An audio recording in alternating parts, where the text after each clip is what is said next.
special good morning. Well, special good morning.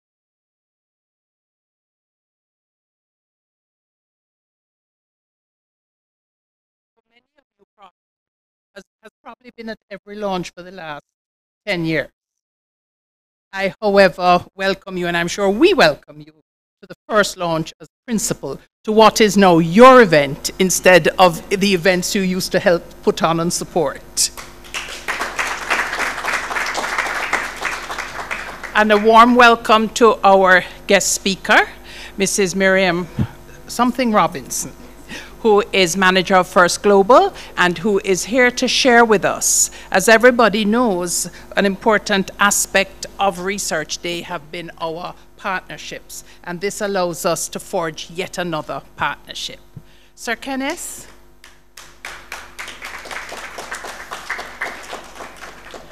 Sir Kenneth, you are special. This is your baby. As we celebrate 20 years of Research Day, we welcome you particularly and thank you for the vision of 20 years ago. As we go through the Research Days, you will hear more and more about this activity that you gave birth to that has now become a standard part. You too have been here, certainly ever since I have been standing at this podium. So I suspect you've been here for most of the 20 years. Thank you. This year's presentation is underpinned, reinforced by MONA's mission to demonstrate relevance to the national agenda. Sir Ken reminded me that much of how Research Day started was that reference by a commentator to the intellectual ghetto. And it has been our response by demonstrating that we're not, in fact, just an intellectual ghetto.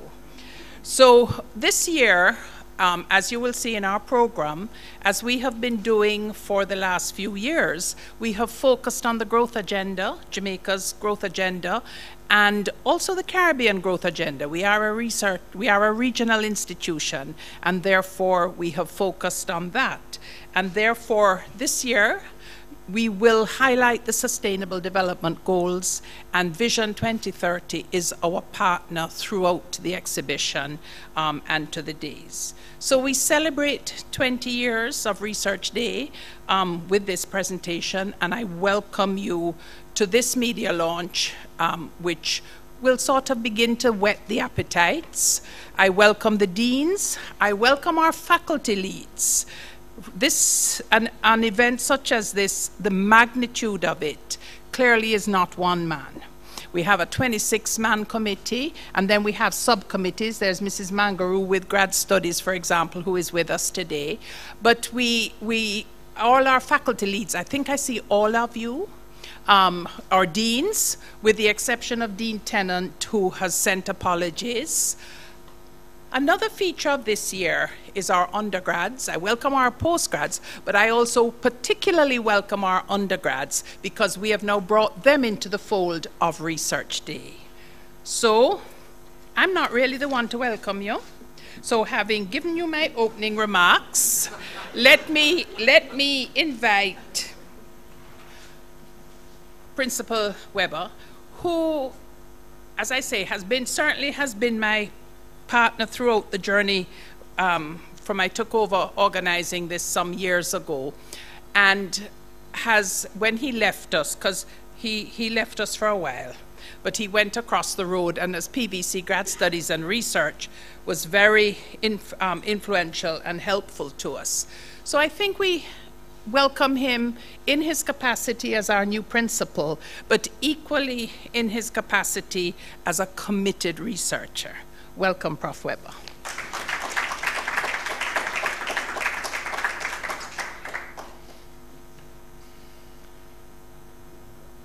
Professor Sir Kenneth Hall, Deputy Principal, Professor Boxill, our Director of Graduate Studies and Research, Professor Eldemire Shearer, Mrs. McIntosh Robinson, our guest speaker for this morning, deans, deputy deans, staff, students, colleagues, friends, but especially the media, because this is a media launch. Good morning to you all and welcome. 21 years ago, then Principal Professor Kenneth Hall had a dream. You know that I had a dream. Well, that dream was to put research in a different location. It was to take greater focus on research through demonstrating what we had done and what we could do. Admin staff, technical staff, graduate students, academic staff, all together. That first research day was a one day. It was barely a day. It was like 6 hours in the assembly hall. We all kind of watched with trepidation. What was going to happen? Was anybody going to come? The first thing we learned is that research day is about sharing. And we learned what each other had to do and what we were doing in each faculty. That first research day has now mushroomed into a 3-day research days, and there's a temptation for it to become a research week, but we need to hold on to that because there's a lot we need to work with. It marks an opportunity for us to look at what we've done, to celebrate and showcase our collective excellence, and look at what this premier university has been able to do. It also allows introspection, it allows and rejuvenation, because we do need to retailor what we do to various circumstances. Over the 70 years, the University of the West Indies has grown, but it's over the last 20 years that we've been able to demonstrate it and make the linkages grow.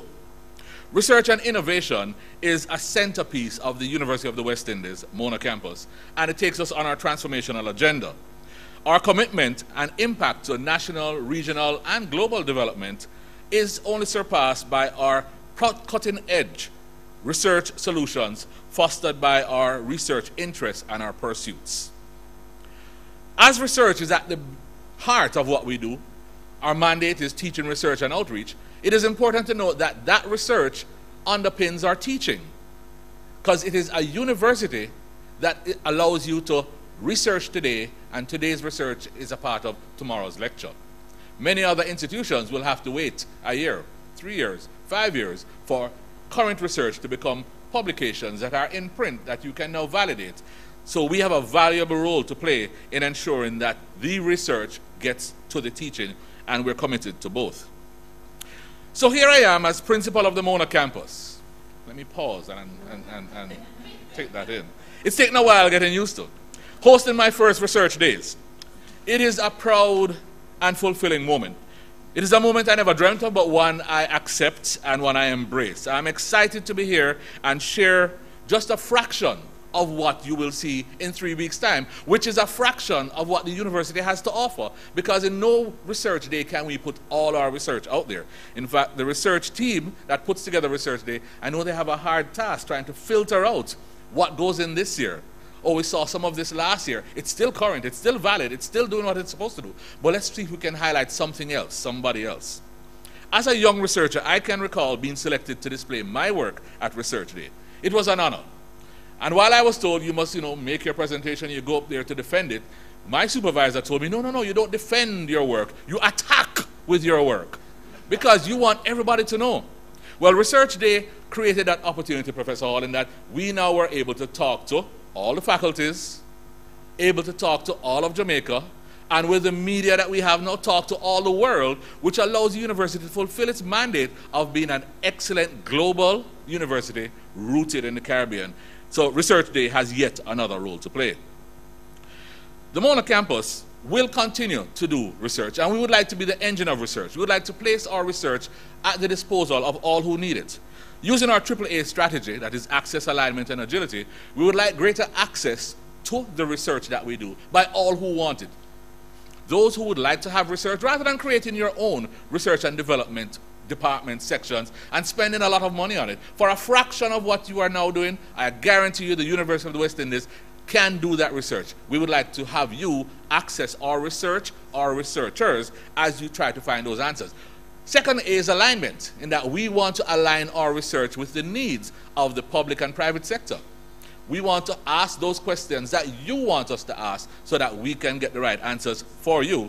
But we need to do this in a far more agile way, which is our third A, which allows us to do research, get the results out there, get it publishable, get it usable by both those who wish to have it and those who are doing the research, because that's been a bugbear in the past. And our new mechanisms allow us to do that. For instance, to publish by manuscript, where a thesis can be done by a student and you can publish it and you can get a publication before you get the PhD, so that the research can be made available to whichever company needs it. The impact of research is manifested by research days and how relevant research days have become. So you've heard that I've been a partner with Professor Eldemar, and when she came up with the idea of the policy wall 5 years ago, that for us became the turning point. Because while the 20 years allows us a good vision of where the university research has gone, the policy wall allowed us to connect the dots. How did research actually make policy? And that's very valuable. It's always been happening, but we've never highlighted it. We've never put it front and center. So we started 5 years ago doing it faculty by faculty. And I'm very pleased to say that this, my first year as principal, my first research days as principal, and the 20th year, science and technology is on display. But we'll come back to that. I see the dean coming through the door of science and technology. And we're doing science and technology to policy this year. The problem is, however, how long does it take for policy to be influenced by science, to be influenced by academic research? We found that it could take as much as 12 years. For instance, the change in the CXC history syllabus took a 12-year study to move from the research to get to history of the Caribbean being taught as the mainstream. Climate change took only 3 years, so maybe we're getting better. But we need to get to the point where today's research is available for the decision makers tomorrow. Now, I can't tell you that they will change their decisions, but it will no longer be a decision in ignorance, and that must be our goal. Interestingly, this Research Day 2019 allows us to look at a link back. So we're looking at Vision 2030, and we found that over 50 researchers from the university have contributed either to the overall plan or to the thematic working groups that have promulgated out of Vision 2030. We found that the 17 Sustainable Development Goals are all on track with university research. In fact, you will find as you go to the Research Village in 3 weeks that there are 4 thematic areas that our research has impacted significantly. Good health and well-being, quality education, life below water, yes, and peace, justice, and strong institutions, where the UWI research has been driving social and economic development over the years, and we've now been able to make the manifestation. You will also find that instead of a faculty presentation, which is how we've done it in the past, we've been moving gradually, and this year I think Professor Eldemar and our team have made that jump to take us to a completely thematic presentation. You will find 6 themes: education and culture, energy and the environment and resource-based industries, law, governance, security, and society, supporting industries, institutions, and infrastructure, pharmaceutical and nutraceuticals, and health and well-being, and finally, service and knowledge-based industries. Since science is at the root of this year's Research Days policy wall, I would like to thank the Faculty of Science and Technology for stepping up, because as a scientist myself, I know that we very often hide what we do, and we're so busy doing other things that we never ever put it forward. So I'm calling this the Science Policy Wall this year. I've seen 14 examples that will allow you to see how policies have been influenced by research. The key to research, of course, is asking the right questions and conducting the research in a transparent manner, and most importantly, being willing to interrogate whatever results you get, because the results may not be as you expected, but the results are the results, and you must work with what you have. Remember the Karl Popper quote: "The wrong view of science betrays itself in craving to be right. For it is not his possession of knowledge of irrefutable truth that makes the man or woman of science, but his persistent and reckless critical quest for that truth." We are on that quest, and we must move forward. So I welcome you to this media launch as you whet your appetite for a 3-week wonder as to what will be happening on the 6th to 8th of February. You will see snippets around the display area as we end today, but I invite you to come back to the full Research Days, and going forward, we would like Research Days not just to be a 3-day as a demonstration, but we'd like research days to be continuous throughout our faculties, throughout the university, throughout the country, and throughout the region. Thank you very much. We look forward to your contribution as you come and see UWI driving research for social and economic development. Welcome to you all.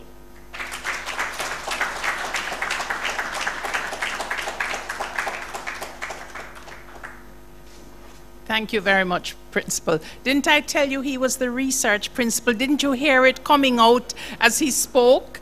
The die-hard researcher in him. I'm waiting for somebody now to turn on. You all know I don't do technology well.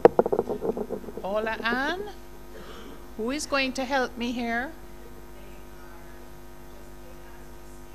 So, Anita, what? Where in front of me? I'm waiting for it. As we wait for the technology to catch up, as Principal was speaking and you spoke about policy, guess who we have to thank again? Sir Kenneth. Sir Kenneth actually gave a policy award during his tenure. So whereas we did not have a policy wall, so the germ of the idea of a policy wall was the fact that I actually got one of the earliest policy awards from Sir Kenneth. So it was firmly. So you did it again. So you'll be glad to know that we are bringing back the policy award. I just know I have to fix it when I reach. So we're fixing it. And guess what? And guess what? We're also going to broaden it now so that it is for in various areas. I think this technology is taking too long, so guess what? Can I turn around so that I can see from behind here?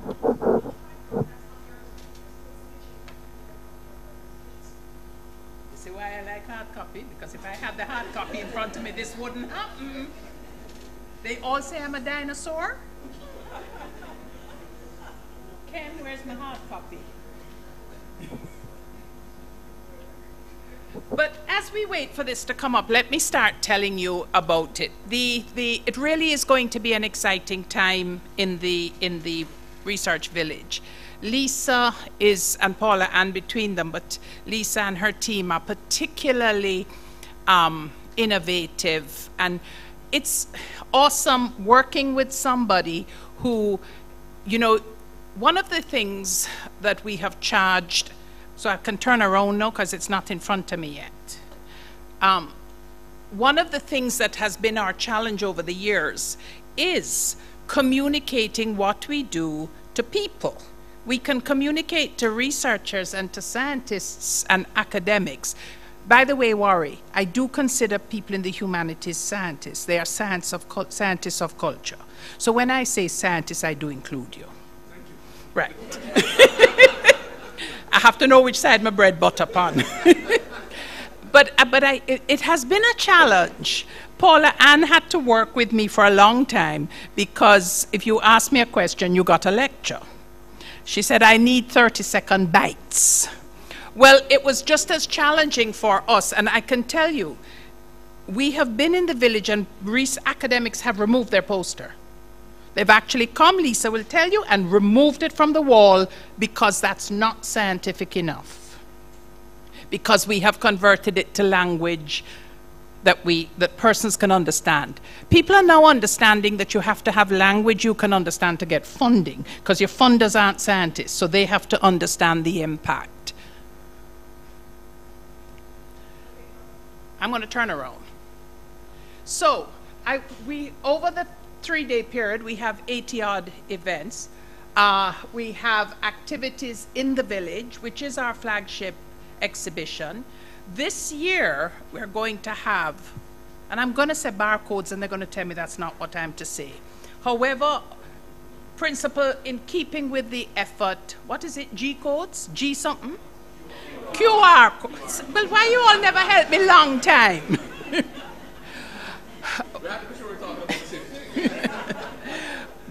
one of the challenges that I have been given over the years is this is a 3-day event. We have to make sure it's a 352-day event. Therefore, the QR codes will allow, that will be one way. That's one of our ways. By the way, I did not welcome the diaspora. I do welcome the diaspora because we are streaming.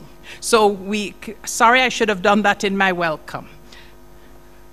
Oh, now it's gone completely.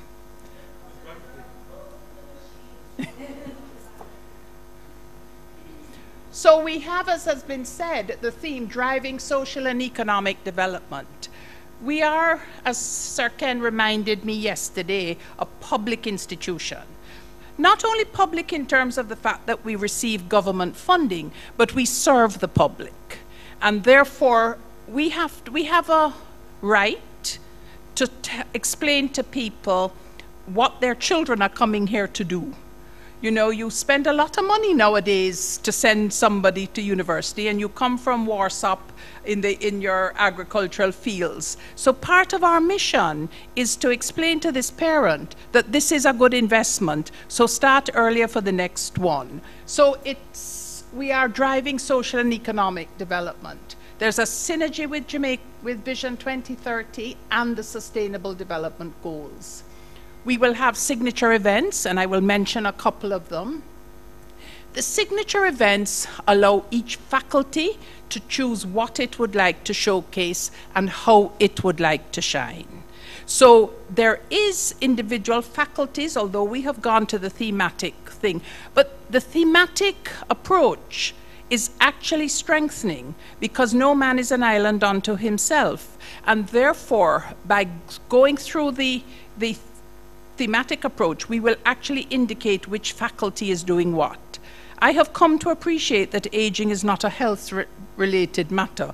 In fact, it may be more important for the economists than it might be for the health professionals. So it's broadening all of us in terms of a multidisciplinary approach. We have become more and more interactive, so you can actually, we're going to have fair exhibits. Yes.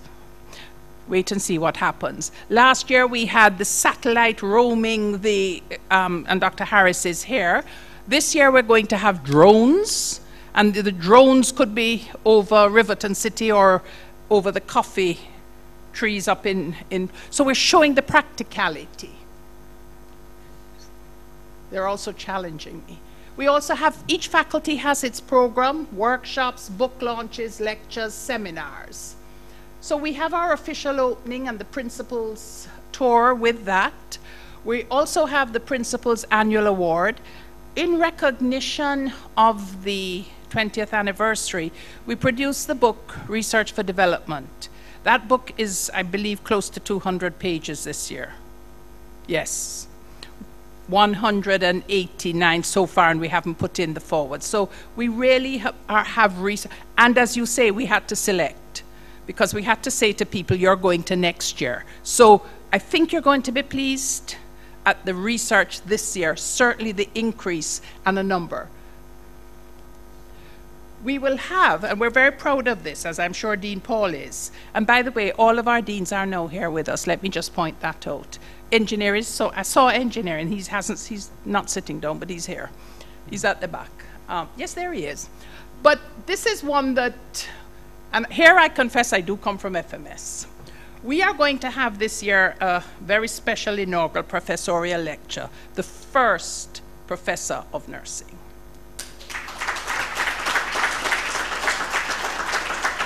The first. So Dr. Kawa will do her lecture. We are going to have public forums in law. Law has always brought us moot court and whatnot. This year, just to whet your appetite, they're bringing us Petrojam. We will take on any topic of significance and interest. We also have a number of activities for the students.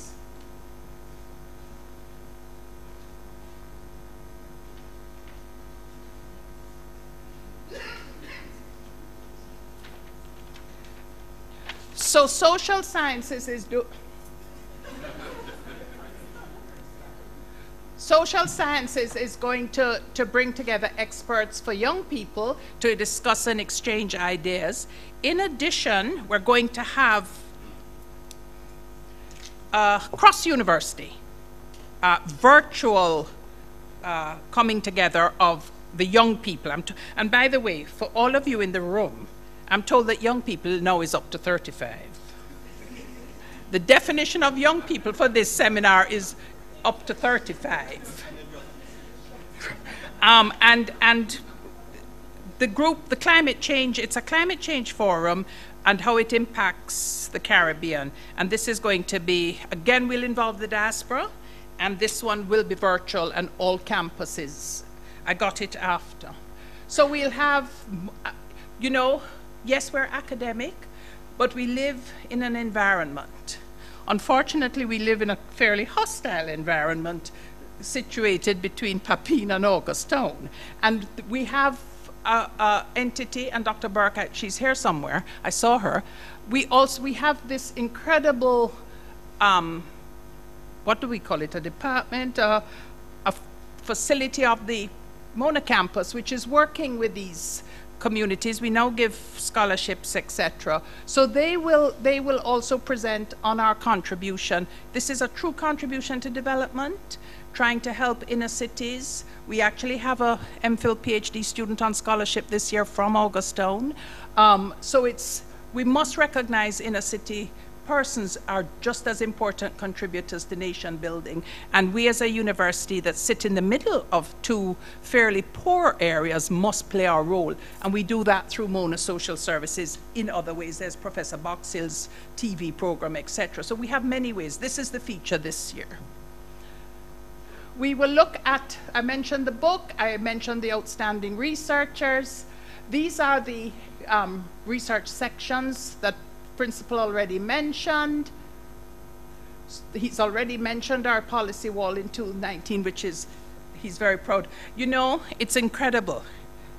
When we started rotating the faculties 5 years ago, who would have predicted that Dale Weber would have been the principal the year of FST's highlighting? So we didn't set this up. We started this rotation 5. It's just like last year when we were celebrating 70 years. It happened to be medicine. That was the policy wall, which was the first faculty. So somebody's looking after us. We are a university. We are the university that has a strong graduate program. It is our graduate program that sets us apart from the other universities. And clearly, we therefore ensure that in any activity that we have, our graduates are a critical and large component. We therefore have our graduate wall of excellence, which will have our PhDs. We have 8 high commendations that we can display this year, as well as others. We have a graduate lounge that Mrs. Mangaroo will organize and facilitate, and throughout the tent you will see the work of supervisors. We have, as I mentioned earlier, we now this year also have our undergrads with us, and I welcome the guild of the president of the guild, who has been an important part of our planning. He was preempting us.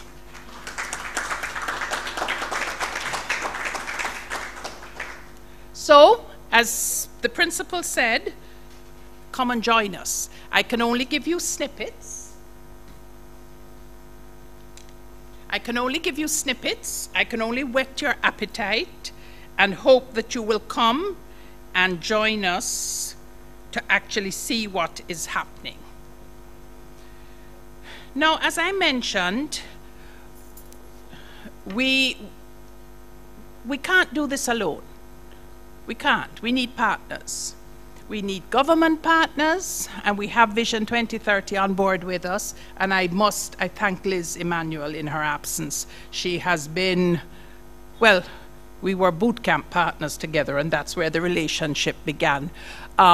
So Liz has been along with us throughout this, helping us to plan, and will be part of it. But the private sector is an important part and an important partner. We're very fortunate that Mrs. McIntosh Robinson has accepted to be our speaker. She's the Chief Executive Officer and President at First Global.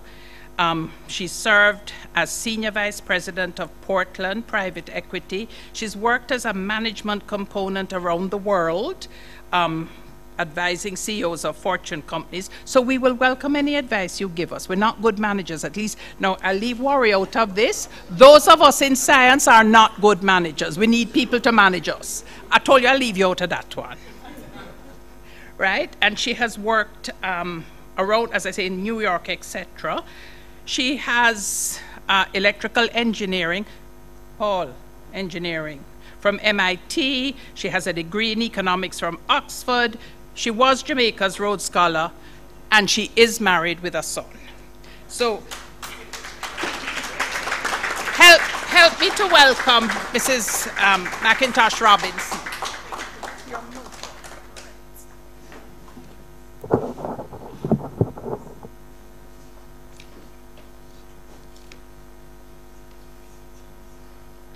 Professor Dale Weber, Principal. Sir Kenneth Hall, former Principal and former Governor General. Professor Boxhill, Deputy Principal. Professor Eldemar Scherer, Chair of our Research Days Steering Committee. Deans, Deputy Deans, support team, members of the Steering Committee, media, students, ladies and gentlemen, good morning. I think, good morning still. Yes, good morning. And it will be morning when I'm finished, yes. So today I was asked to speak about how evidence-based research can be invaluable to strategic decision-making in the business world. So let me start by saying, for about 8 years, I was a strategy management consultant, and Fortune 500 firms would hire us as consultants to solve tough business problems. Some of the most valuable insights we would provide for our clients was really primary and secondary research via surveys, interviews, focus groups, experiments, etc. These companies, in fact, paid top dollar for our recommendations, and oftentimes what we delivered was evidence-based research to help our clients with sound decision-making and to outperform their competitors. If we think about some of the most transformative companies, such as the Apples, the Googles, the Amazons, these companies employ rich data to make bold, innovative moves as part of their growth strategy. So given how valuable this is, why don't we see more entities using this approach? And by the way, just in simple business speak, when we talk about evidence-based research, we really mean using a fact-based, data-driven approach to decision-making. All right, so two of the most common obstacles cited. One, there's limited or no data. And in fact, this problem is particularly acute in our region. A majority of our businesses are small and medium-sized entities, and they may not prioritize research or the sharing of data with external parties to build a sector view. Point number two, the lack of discipline to take the fact-based research and to implement an action plan to see the benefits. In fact, ladies and gentlemen, you find that when the consequences are high of the wrong strategic decisions, such as introducing a new drug, sending a person to the moon, as most recently illustrated in the Hidden Figures movies. Everybody who saw Hidden Figures? Know what I'm talking about? Good, I wasn't sure.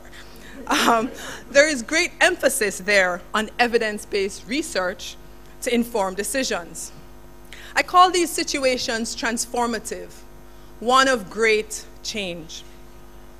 In order for Jamaica to achieve sustainable growth and to be more globally competitive, it is important for our private and public sector entities to innovate and transform ever so often versus staying with the business as usual approach. We can all think of many areas in our society thirsty for change and transformation. And evidence-based research to drive decision-making is a necessary ingredient for this transformation. Let me give you a quick example. So as an example, we decided at First Global Bank to pursue a financial inclusion strategy predicated on serving the mass market, as our initial research showed that approximately 30% of Jamaicans were unbanked or underbanked. The research also indicated that many of these individuals did not trust banks. Can you imagine? Just kidding. Yeah, I know. As such, we developed and implemented our community banking model for rural Jamaica. We had two models, in fact. The first was our satellite branches. These were branches that were situated within a community business. The second was agency banking.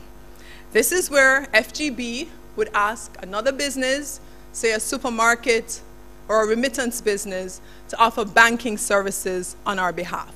So it would be referred to as third-party banking services. And so the person in the community can come into the business that they normally frequent, and they can do their banking services over the counter, withdrawals, deposits, they can check their balances, and they can make payments. This was a fundamental shift in the First Global Bank strategy. Initially, we relied on data, advice, and input from our sister financial companies who serve this market very well. And our strategic focus was really to grow our deposit base. As we proceeded with our pilot at a couple locations and started to gather more evidence-based research, we realized a couple things. Number one, customers really wanted loans, not deposit solutions. Can relate. Number two, for customers to open accounts with us, we needed to provide incentives because we were changing or interrupting their regular routine. So we tweaked our strategy and focused on loan products such as our Handy Help loan for household workers and gardeners. Just to describe the product, with this loan, a household worker or gardener can borrow up to $150,000 unsecured with their employer as a guarantor. Now, some employers, especially if you're going to be the guarantor, would say, I would just lend my household worker or gardener the money. But ladies and gentlemen, if they come to the bank, what are they able to do? Develop a credit history. And that allows them future expansion as they go forward in life. So we realized with this data that we needed to focus on loans, and in doing so, we needed to create products that were as specific as possible to groups addressing needs. Although the data from our sister company had been invaluable, the research we had really needed to zoom in on was from a banking standpoint, to really understand how customers interacted and viewed our sector. Based on these tweaks, we've seen our greatest growth come from our loans over our deposits. So taking an evidence-based research approach allows entities to innovate without A, spending more money than required or spending it on the wrong things, B, creating solutions that do not effectively address a pain point, and C, preventing, right? Allowing bias to creep in, thus limiting our full understanding of the pain points to be addressed.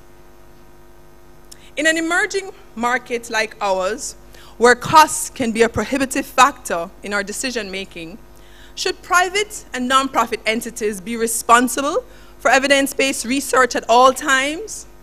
Or should this be outsourced to our learning institutions for which this is a core business?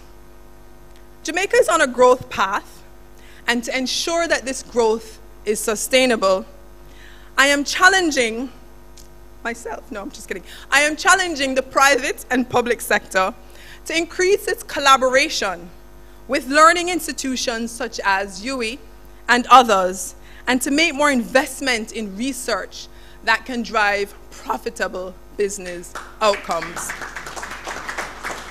And in fact, it is within this context that I'd like to share a dream that I have with you. Kind of like, I have a dream. I have a dream. I'm not sure if it'll really come to fruition, but I don't mind if someone else implements it, but this is my dream. Now, I call this dream the Tech School Incubator Model. And I didn't realize the policy wall for 2019 was science and technology, so this is great. The dream is the Tech School Incubator Model. So come along with me. Now, as the world proceeds towards the fourth industrial revolution, which is where the physical, virtual, and biological spheres intersect, and as technology continues to play an increasingly relevant roles in our lives, so many for-profit and non-profit entities are going through a digital transformation. You guys all know people who are working at companies that are going through a digital transformation to ensure that they're either not disrupted or that they stay relevant and ahead of the competition. In fact, two entities I am closely involved with, First Global Bank / the Grace Kennedy Group and United Way, are both in the midst of a digital transformation. So imagine a Jamaica where there was a premier technology school that offered our youth a range of technology courses, from short ones to multi-year degrees. The school would have a sister company, which is the Incubator. Students would work at the Incubator. Companies in Jamaica would outsource their digital and technology projects to the Incubator. The income earned by the Incubator from the companies could subsidize the tuition for the students at the school, making it affordable for most Jamaicans to attend and making our Jamaican youth globally competitive. This would be a model partnership of academia and private sector coming together to leverage what each is good at, with the broader benefit of growth, employment, and competitiveness for our country. I ask you all to think of what academia, private sector partnerships are missing, because we know they exist. What's missing that could accelerate the impact on our society today? Again, notwithstanding that some of this is already happening, I ask you to think of this and start the dialogue to move this forward.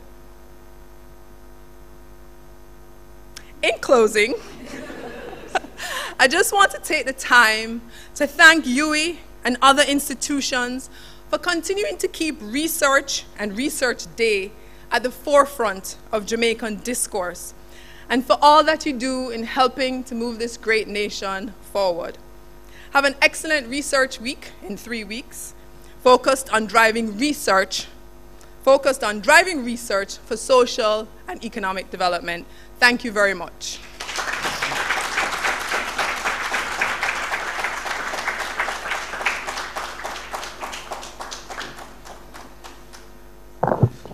Dr. Aiken, are you holding her before she leaves? We figure we have a partner for you to dream with. Could you stand up so she can see who she's to dream with? That's, it would. No, you have one of your outcomes. If we could get this going before the next one. You keep talking about what are we doing. This would be an awesome outcome. So talking to Dale now, not to the principal. We have to get it going. So I'm going to ask Dr. McLaughlin to stand up, because Maury finally is about to get alive. So this will also be part of your project. So this is the new head.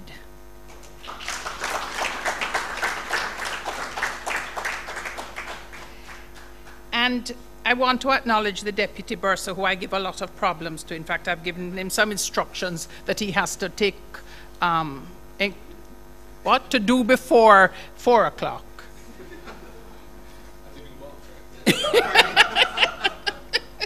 Let us see.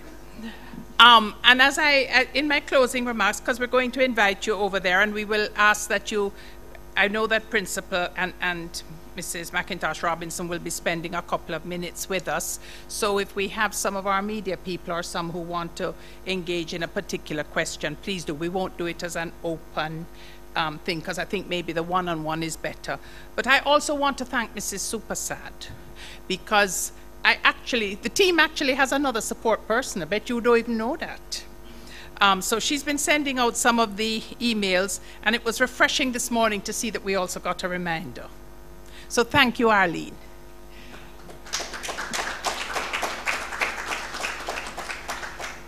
And my final comment in terms of the closing remarks, we really are emphasizing policy. UWI can only drive and can only support development if it transfers to policy. And therefore, in addition to the science and technology policy wall and the graduate students wall, we also have the historical one. So for our doubters about the intellectual ghetto and the Botswana bends, and yes, we do respond to these things, we also have the historical wall to show where we are coming from. Let us not forget that with all of the great work in climate change, as an example, we've always been doing it. We have a Nobel Peace Prize in Professor Chen. So this is something we have done. But as one Prime Minister told me, we have managed at UWI over the years to be the best kept secret that there is. This is our effort to get the secret out, and you are our missionaries. Thank you. So can I thank our guest speaker? You are awesome.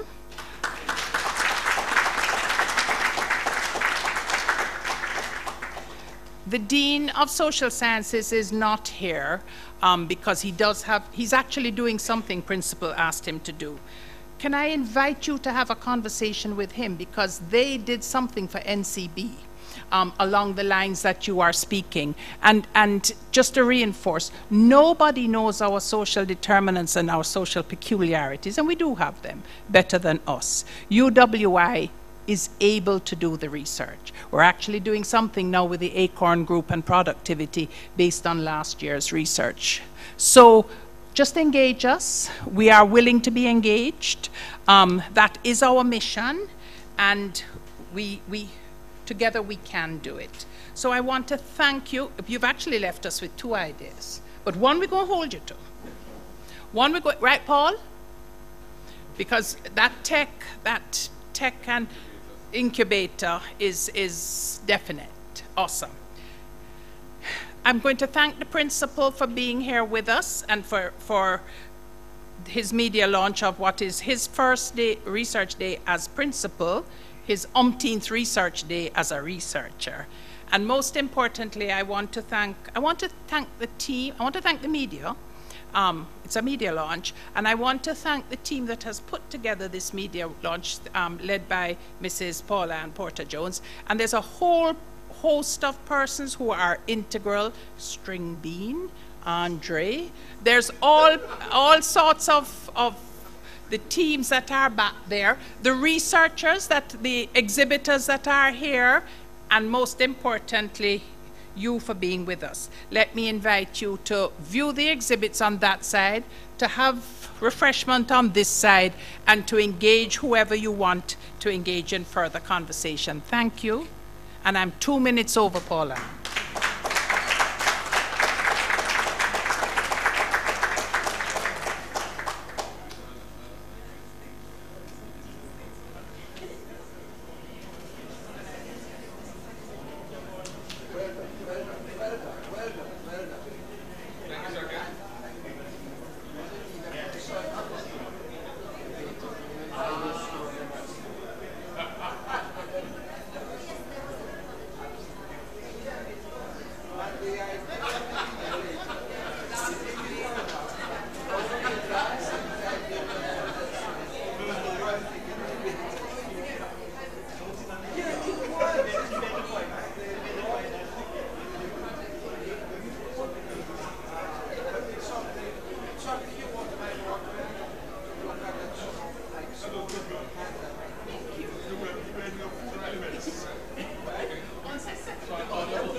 tell man say farmer, they might tell me say where am I going farm? Hold on up once out the door. And I just shut up my yard.